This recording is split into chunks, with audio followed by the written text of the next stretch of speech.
Hello everyone. Last जो class है उसमें आपने potential due to a dipole के बारे में स्टडी की। आज की जो क्लास है उसमें हम बात करेंगे स्फीयर और सेल, स्फीयर और सेल की वजह से जो पोटेंशियल प्रोड्यूस होता है उसके बारे में। तो आज का जो टॉपिक है हमारा, जिससे हम शुरू कर रहे हैं अपना लेक्चर, उसको देखिए आप। Potential at a point due to charge on a conducting shell. ठीक है, ये हमारा आज का टॉपिक है। इसको हम लोग कैलकुलेट कर रहे हैं। देखिए, सबसे पहले हमने क्या किया, सबसे पहले हमने यहाँ पे एक सेल बनाया। इस तरीके से एक सेल बनाया। ये इसका सेंटर है, ये इसकी रेडियस है r। Shell just like a hollow sphere. Shell क्या होता है, एक होलो स्फीयर होता है। ठीक है, और जैसे फुटबॉल होता है उस तरीके से। तो इसका जो चार्ज है वो इस तरीके से डिस्ट्रीब्यूट होगा, इसके सरफेस के ऊपर इक्वली डिस्ट्रीब्यूट होगा। इस तरीके से हमने उसको डिस्ट्रीब्यूट कर दिया। ठीक है, ये लीजिए, इस तरीके से हमने इसको डिस्ट्रीब्यूट कर दिया। और ये इसका सेंटर है O, और इस सेंटर से हमने स्मॉल r डिस्टेंस पे कोई पॉइंट ले लिया P, जहाँ पे हमें पोटेंशियल फाइंड करना है। ये है स्मॉल r डिस्टेंस। ठीक है, अब हम देखते हैं कि ये जो सेल है, इसकी जो इलेक्ट्रिक फील्ड है वो हमने लास्ट क्लास में भी पढ़ी है। इसकी जो इलेक्ट्रिक फील्ड है वो इसके सरफेस से रेडियली आउटवर्ड होती है। इस तरीके से इसकी इलेक्ट्रिक फील्ड होती है, रेडियली आउटवर्ड। ऐसे हम इसकी इलेक्ट्रिक फील्ड को दिखा सकते हैं। ये इसकी इलेक्ट्रिक फील्ड है ऐसे। ठीक है, बट इसके सेल के अंदर की जो इलेक्ट्रिक फील्ड है वो ज़ीरो होती है। क्यों? क्योंकि अंदर कोई चार्ज इसमें नहीं है। लेकिन एक बात और बताऊँ मैं, जब हमने इलेक्ट्रिक फील्ड के लिए इसकी कैलकुलेशन की थी, तब मैं आपको याद दिला देना चाहता हूँ कि उस केस में हमने देखा था कि जो इसके सरफेस पे जो चार्ज डिस्ट्रीब्यूट होता है वो इस तरीके से बिहेव करता है जैसे वो कंप्लीट चार्ज जो है वो इसके सेंटर में हो। कहाँ हो? इसके सेंटर में हो। तो वही जो प्रोसेस है वही यहाँ पे भी लागू होगा, क्योंकि वही सेल ये है और वही सेल उस टाइम हमने इलेक्ट्रिक फील्ड के लिए लिया था। तो यहाँ पर हमने मान लिया कि यहाँ पर आपका टोटल चार्ज जो है वो इसके सेंटर के ऊपर हमें कॉन्सेंट्रेटेड मिला है, ऐसे हमने अज्यूम कर लिया यहाँ पे। तो इसकी वजह से जो इलेक्ट्रिक फील्ड बन रही है वो ये बन रही है। ठीक है, इस पॉइंट के ऊपर हमें इलेक्ट्रिक पोटेंशियल निकालना है। अब देखिए, सिंपल सा लॉजिक बन गया। कौन सा बन गया? ये सोर्स चार्ज है, इस सोर्स चार्ज से ये इलेक्ट्रिक फील्ड की डायरेक्शन है, और इस सोर्स चार्ज से स्मॉल r डिस्टेंस के ऊपर कोई पॉइंट P है जहाँ पे हमें पोटेंशियल निकालना है। तो पोटेंशियल एट ए पॉइंट वाला फॉर्मूला इसके ऊपर लग जाएगा, कोई दिक्कत हमें नहीं आएगी। तो हम सोल्व कर रहे हैं, और सबसे पहले हम आउटसाइड का पॉइंट ले रहे हैं। ये आउटसाइड पॉइंट है, और ये यहाँ पे फिर सरफेस के ऊपर लेंगे, और फिर इनसाइड का पॉइंट लेंगे। तो सबसे पहले हम बात कर रहे हैं आउटसाइड के पॉइंट की। तो यहाँ पे मैं लिख रहा हूँ, इसको थोड़ा इरेज करके लिख देता हूँ। यहाँ पे मैंने लिखा सबसे पहले पॉइंट, नंबर 1 पॉइंट लिखा मैंने, P is outside the shell. P is outside the shell. इसका मतलब क्या है? Small r greater than capital R। ये सिचुएशन हमें डायग्राम से भी साफ नजर आ रही है। ठीक है, potential due to a point charge. अब ये देखिए, पॉइंट चार्ज की तरह ही हो गया। तो हम लोग लिखेंगे आप यहाँ पे potential due to a point charge. Due to a point charge क्या होता था? V is equals to 1/4 pi epsilon naught Q upon R। Q upon R, इस तरीके से हमने इसको डिनोट कर दिया। ठीक है, अब हम ऑन दी सरफेस निकालेंगे। देखिए सेकंड केस में देखिए आप ध्यान से, ये अब इस पॉइंट को हमने खिसकाते और यहाँ ले आए, मतलब पास में लेके आ रहे हैं यहाँ पे। और आपको पता है पास में मतलब सरफेस के ऊपर लेके आ रहे हैं पॉइंट को, P को, और यहाँ पे हमें निकालना है। हमें पता है इस बात का कि देखिए पोटेंशियल जो है वो क्या है? V proportion to R, 1/R। V directly proportional to 1/R, या V inversely proportional to R। तो R जो है वो डिक्रीज होगा तो V की वैल्यू इंक्रीज होगी। इसका मतलब हम इसको, इस पॉइंट को पास में लेके आ रहे हैं, इसका मतलब R डिक्रीज हो रहा है। उस केस में P जो है उस केस में P पॉइंट कहाँ पहुँच रहा है, सरफेस पे, तो उस केस में पोटेंशियल की वैल्यू इंक्रीज होगी। तो इसी फॉर्मेट के अकॉर्डिंग हम लोग लिखेंगे यहाँ पे potential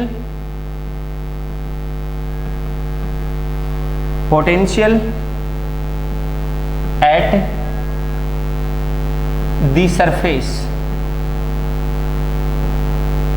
of shell, surface of the shell. तो उस केस में हम लिख सकते हैं यहाँ पे small r is equals to capital R, ठीक है। और ये फॉर्मूला यूज होगा पॉइंट चार्ज वाला, sorry potential due to a point वाला फॉर्मूला यूज होगा। तो हमने लिखा therefore V is equals to 1/4 pi epsilon naught dot Q upon capital R। ये आ गया सरफेस के लिए VS, और ये हो गया VO, ठीक है। दोनों सिचुएशन हमारे पास निकल के आई। अब अगर इनसाइड, यहाँ पे इस पॉइंट को हम यहाँ ले आए, इस जगह इनसाइड द सेल, तो उस केस में हमें एक चीज़ समझनी पड़ेगी। इनसाइड द सेल में हमें पता है कि सेल के अंदर जो इलेक्ट्रिक फील्ड होती है वो क्या होती है, ज़ीरो होती है।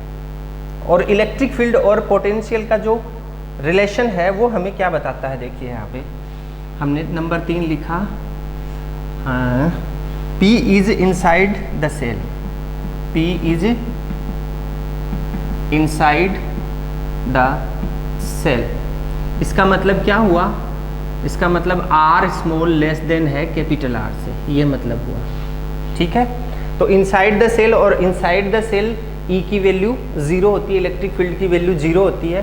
बट इलेक्ट्रिक फील्ड और पोटेंशियल डिफरेंस के बीच में क्या रिलेशन होता है, ये रिलेशन होता है E is equals to minus dV/dr। अब since E is equals to 0, तो देयरफॉर क्या लिख सकते हैं आप, minus dV/dr is equals to 0, then dV is equals to, इसको इधर ले गए तो dr, dV is equals to 0। और dV क्या है, change in potential, change in potential, potential is equals to dV। dV क्या है, चेंज इन पोटेंशियल। अब change in potential 0, change in potential का 0 का मतलब क्या होगा, पोटेंशियल में चेंज हो ही नहीं रहा है, पोटेंशियल 0 नहीं है। इसका मतलब क्या हुआ, dV इज इक्वल्स टू 0 का मतलब क्या हुआ कि पोटेंशियल 0 नहीं है, चेंज इन पोटेंशियल 0 है, मतलब पोटेंशियल में चेंज नहीं हो रहा है। इस बात का इंडिकेटर है ये, इस बात को इंडिकेट कर रही है ये चीज़ यहाँ पे, ठीक है। अब देखो आगे निकालते हैं, change in potential dV is equals to change in, तो आप इसको लिख सकते हैं change in potential, potential is 0, change in potential is 0। और चेंज इन पोटेंशियल इज 0 का मतलब होता है कि पोटेंशियल जो है वो कांस्टेंट है, कुछ भी चेंज नहीं हो रहा पोटेंशियल में। इसका मतलब पोटेंशियल कैसा है, कांस्टेंट है। और पोटेंशियल कांस्टेंट है तो उस केस में हम क्या थ्योरी अप्लाई करेंगे यहाँ पे, वो देखते हैं, ठीक है। तो हमने लिखा है यहाँ पे inside the cell V is equals to constant, V is equals to constant according to this statement, ठीक है। अब देखिए यहाँ पे, अब जो पॉइंट हमने लिया था, देखो ऐसे डायग्राम बनाता हूँ मैं, ये जो पॉइंट हमने लिया था ये very close to the surface, surface के बहुत ज़्यादा क्लोज है। ये पॉइंट जो है ये जैसे सरफेस है, इस सरफेस के बिल्कुल पास में, बिल्कुल वेरी क्लोज, ऐसे बिल्कुल पास में कोई पॉइंट लिया हमने, तो उस पॉइंट के ऊपर जो पोटेंशियल होगा वो सरफेस के पोटेंशियल के इक्वल ही होगा।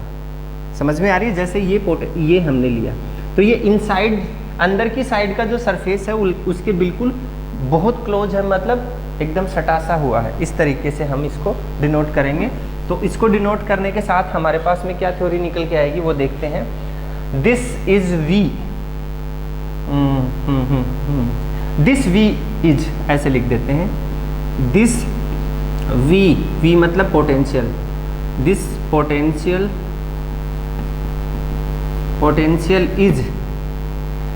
इज इनसाइड इनसाइड, अरे इनसाइड, ठीक है, inside and very close to surface, and very close to surface, very close to surface, surface के बहुत ज़्यादा क्लोज है। Therefore it is same as potential on surface, और पोटेंशियल ऑन सरफेस कितना आया था आपका, इतना, नजर आ रहा होगा आपको, ठीक है। तो हम क्या लिख देंगे यहाँ पे, V inside is equals to V surface, that means आप क्या लिख देंगे, V inside is equals to V surface की वैल्यू क्या है, ये वाली यहाँ पे डाल दी, 1/4 pi epsilon naught dot Q upon R, ये आंसर आ गया हमारा, ठीक है, इस तरीके से। तो इनसाइड का भी निकल गया। अब अगर हमें ग्राफ ड्रॉ करें पोटेंशियल और डिस्टेंस के बीच में, अगर ग्राफ ड्रॉ करें तो वो ग्राफ कैसा बनेगा उसकी बात कर रहे हैं हम लोग यहाँ पे। देखो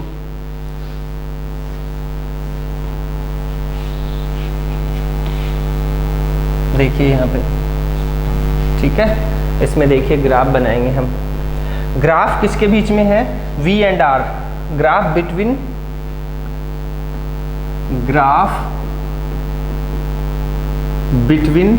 V एंड R, ठीक है, V and R for conducting shell having charge, for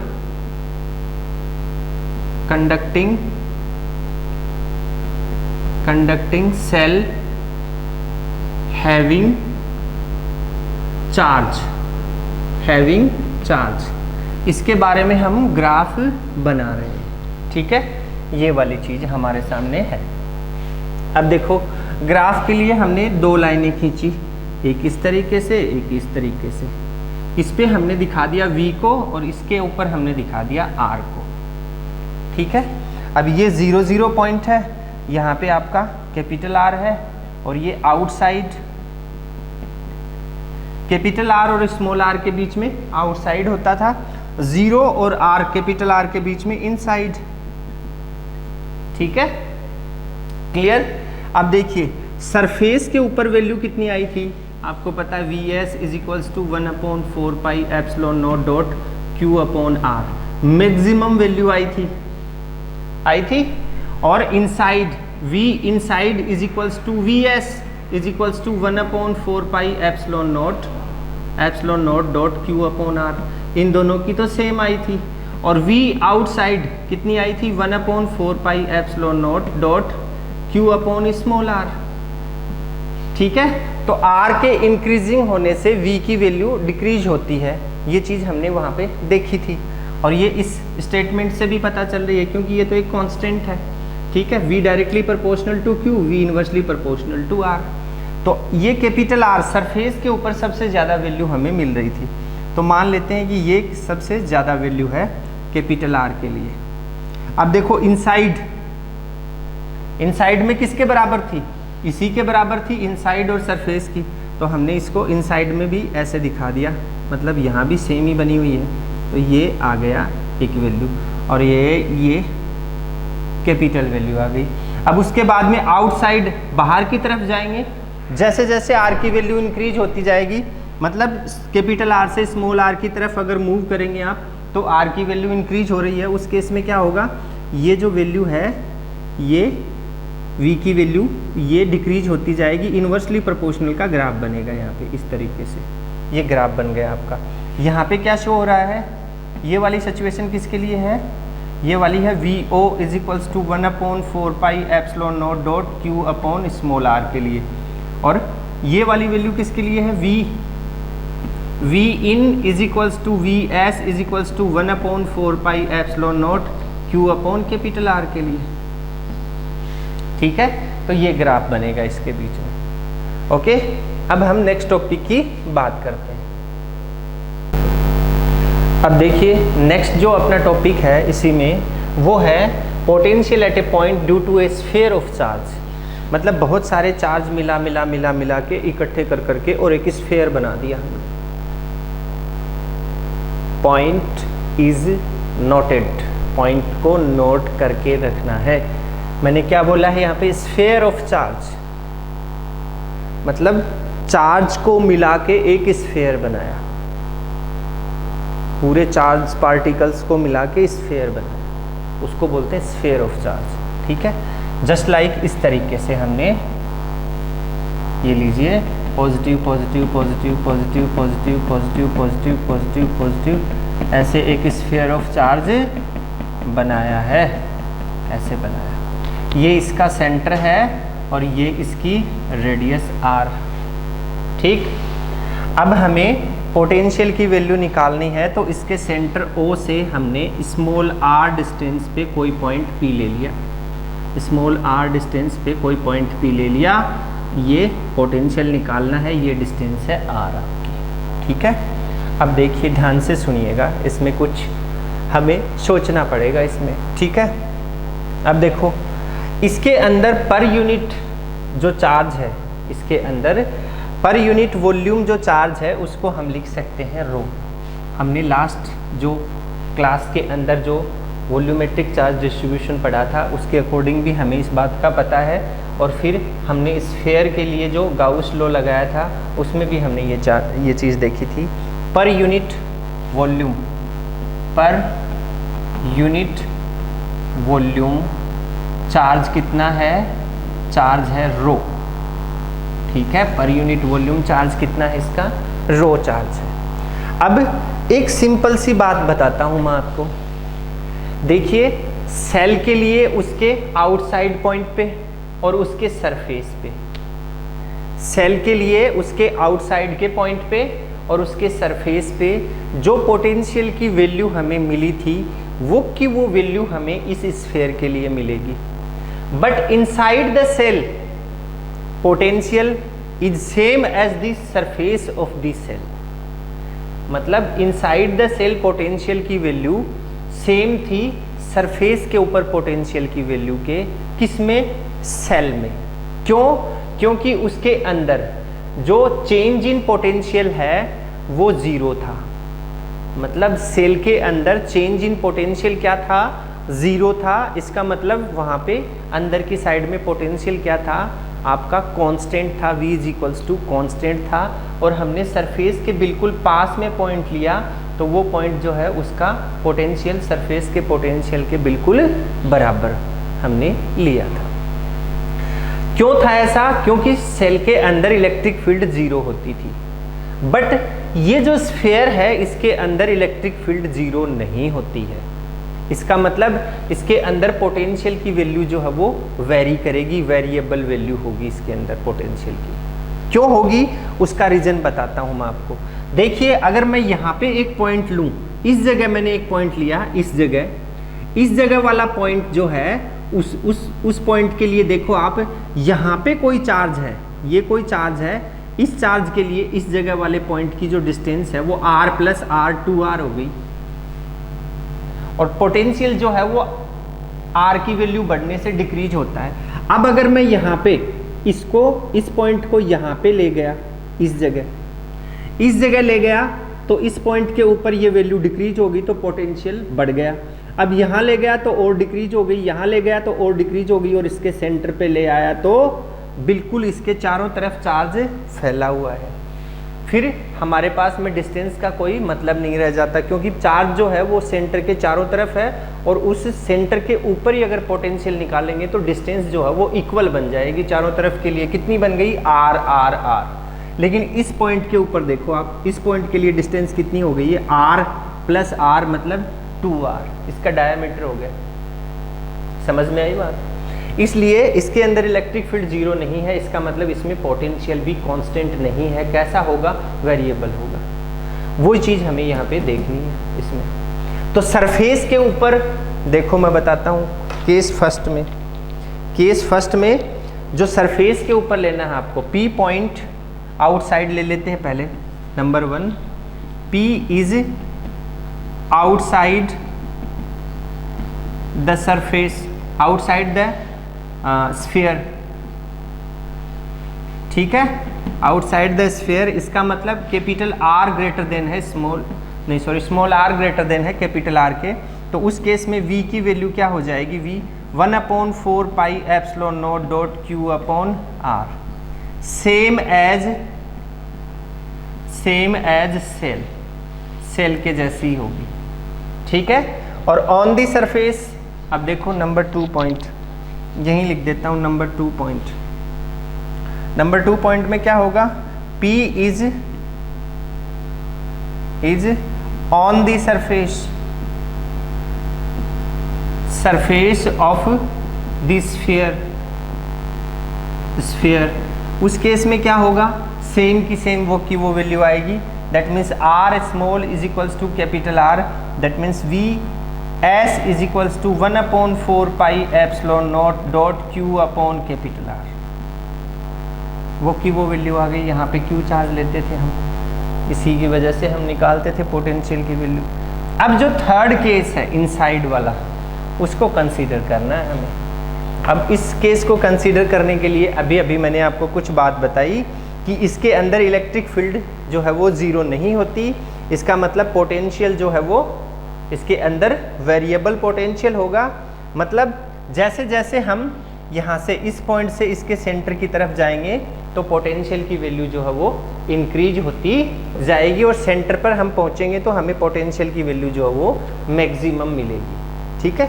इसमें पोटेंशियल की वैल्यू कहाँ मैक्सिमम होती है, सेंटर पर, और सेल में मैक्सिमम कहाँ होती है, उसके सरफेस पर, ठीक है, ये वाली चीज़। अब देखो इसका सॉल्यूशन निकालते हैं। केस थर्ड में क्या था, इनसाइड P इनसाइड द, ये है third point, P is inside the sphere, इसका मतलब स्मॉल r लेस देन है कैपिटल R के, ये वाली सिचुएशन आ गई। अब देखो पोटेंशियल जो है वो जैसे जैसे इनसाइड में जाएंगे वैसे वैसे पोटेंशियल की वैल्यू जो है वो इंक्रीज होती जाएगी। दैट मीन्स आप क्या लिख सकते हैं, potential go on increasing inside the sphere, potential go on increasing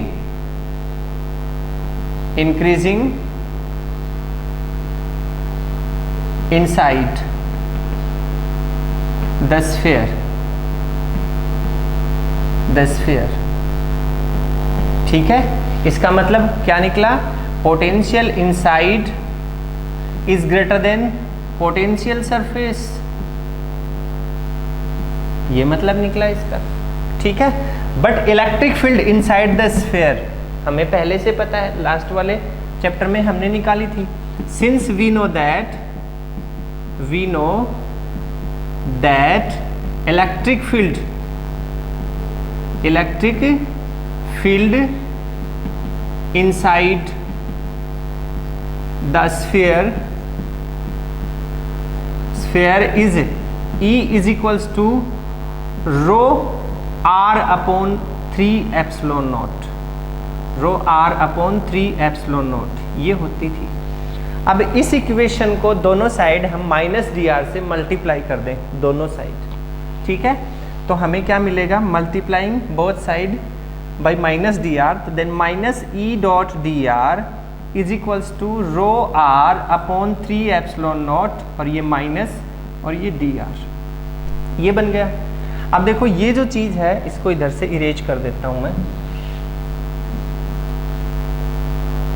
देखिए,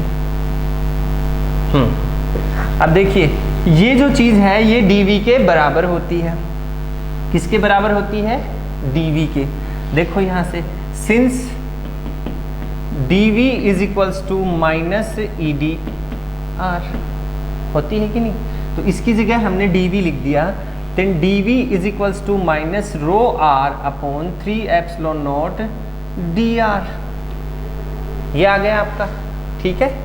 ये पोटेंशियल आ गया, चेंज इन पोटेंशियल, ठीक है, कितना वेरी हो रहा है उसके हिसाब से।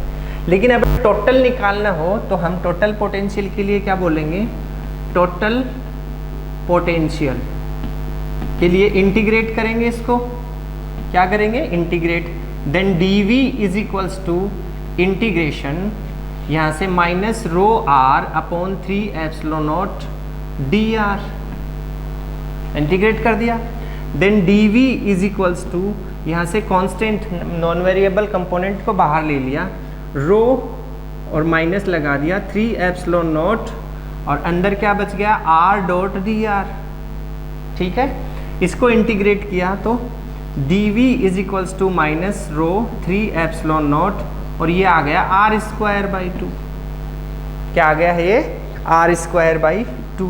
ये एक इक्वेशन हमारे पास में आई निकल के, देखिए जरा ध्यान से एक बार इसको।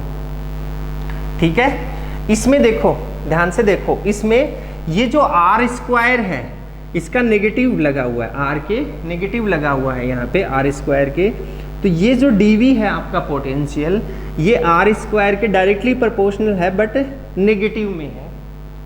ठीक है, नेगेटिव में है तो क्या शो होता है, इससे क्लियर हो रहा है कि r के बढ़ने से dv जो है वो कम होगा। क्यों होगा कम, क्योंकि यहाँ पे नेगेटिव साइन इस चीज को इंडिकेट कर रहा है। ठीक है, नेगेटिव साइन क्या कर रहा है, इस चीज को इंडिकेट कर रहा है। तो हम लोग क्या लिख सकते हैं, therefore v decreases along r, therefore v decreases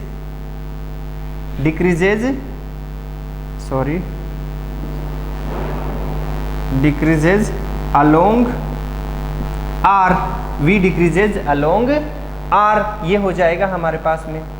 और ये जो है it is maximum at centre, ये तो है हमेशा, मतलब r को डिक्रीज करेंगे तो v बढ़ेगा, और अगर v को डिक्रीज करेंगे मतलब v को इंक्रीज करना है तो r को डिक्रीज करना है, और r को डिक्रीज करते जाएं तो मिनिमम कितना डिक्रीज कर सकते हैं r को, सेंटर तक।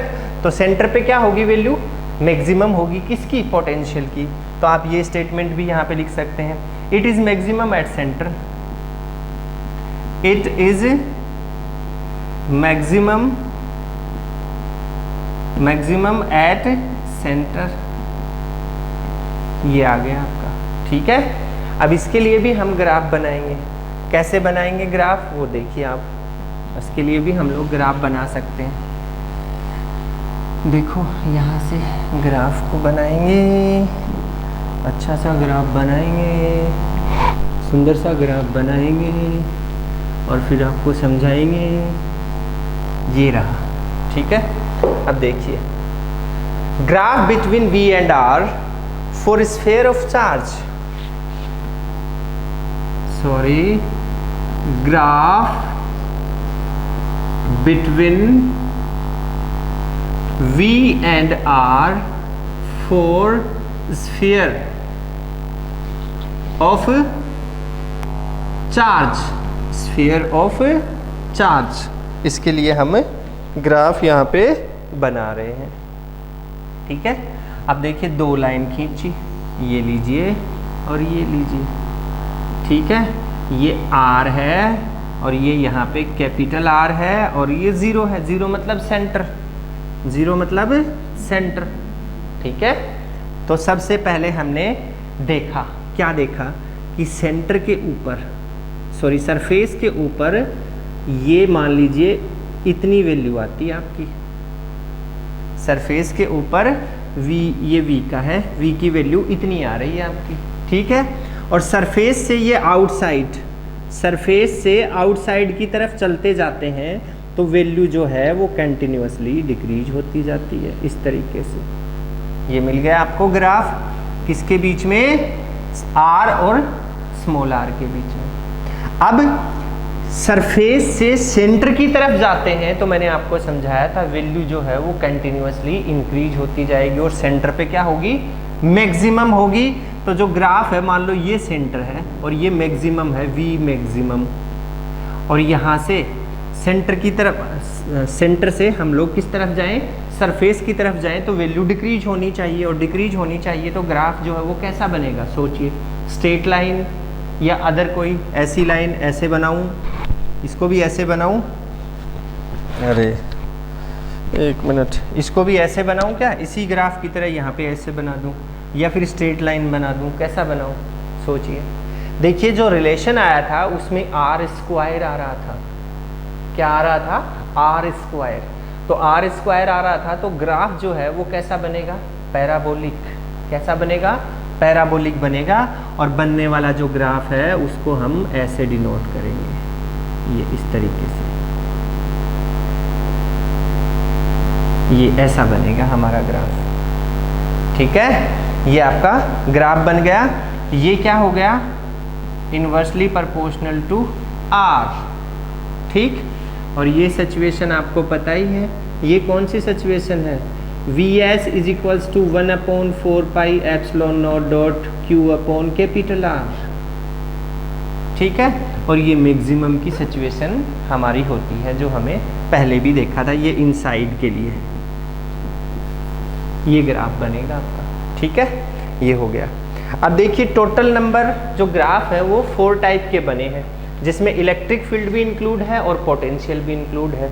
तो इनमें किसी टाइप का कोई कंफ्यूजन आपको नहीं होना चाहिए, इसके लिए मैं इनको एक बार रिपीट कर देता हूँ 1 मिनट के लिए। हमने लास्ट लेसन और इस वाले लेसन में 4 टाइप के ग्राफ के बारे में स्टडी की है, इलेक्ट्रिक फील्ड और डिस्टेंस, पोटेंशियल डिफरेंस और डिस्टेंस, इलेक्ट्रिक फील्ड और डिस्टेंस बिटवीन, इलेक्ट्रिक फील्ड और डिस्टेंस सेल के लिए और स्फीयर ऑफ चार्ज के लिए, और पोटेंशियल बिटवीन डिस्टेंस सेल के लिए और स्फीयर ऑफ चार्ज के लिए। तो ये दोनों जो हैं ये किसके लिए हैं, ये दोनों सेल के लिए हैं, और ये दोनों जो है ये किसके लिए हैं, स्फीयर ऑफ चार्ज के लिए हैं। ये इलेक्ट्रिक फील्ड और डिस्टेंस के बीच का ग्राफ है, लास्ट वाले लेसन में हमने डिस्कस किया था, सेल के लिए ऐसा बना था।